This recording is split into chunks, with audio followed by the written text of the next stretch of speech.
పవనాలు sir పత్తేళ sir రావాలే బయటికి రావాలే సారు అని మా మంగ్లి పిలిచింది. ఇక ఎట్లా రాడు పవనాల సారు? తెల్లారే ఎంబడే బయటికి రానే వచ్చిండు.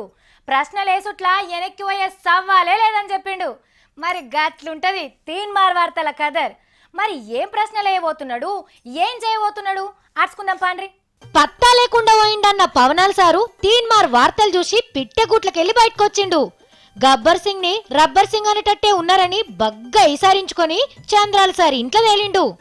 నా ఫ్యాన్స్ గడ భూములల్లా జెండాలు వాతినట్టు నా ఇంటి ముంగట గుడిసెలేసుకొని నా గోష్ ఉడవికి ప్రశ్నించుదురా అని గల్లబట్టి మందిలకిడిసే కథ అయ్యేటట్టున్నదని గోసెల్ల పోసుకున్నాడు గోపాలుడు.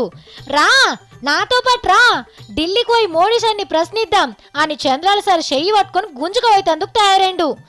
కానీ డోలు పోయి కనక డప్పుతోని గోస చెప్పుకున్నట్లేదు గీ ముచ్చట. మోడీ సారే నన్ను పురాగా గానకుంటాయిండని చంద్రాల సారేమో మందితోని చెప్పుక తిరుగుతుంటే నాడిమిట్ల పవనాలు సారోటి ఒంటరిగా పోతే నీకు బోరు కొడుతుంది కావచ్చు, సోపత్ లెక్క నేను కూడా వస్తతి అన్నాడు సీఎం సారు. ఇక అంతకంటే మొదలే సినిమాలకు మాటలు రాసే ఓ మంచి రైటర్ని పట్టుకొని ఏమేం ప్రశ్నించాలో రాసి పెట్టుకుంటా.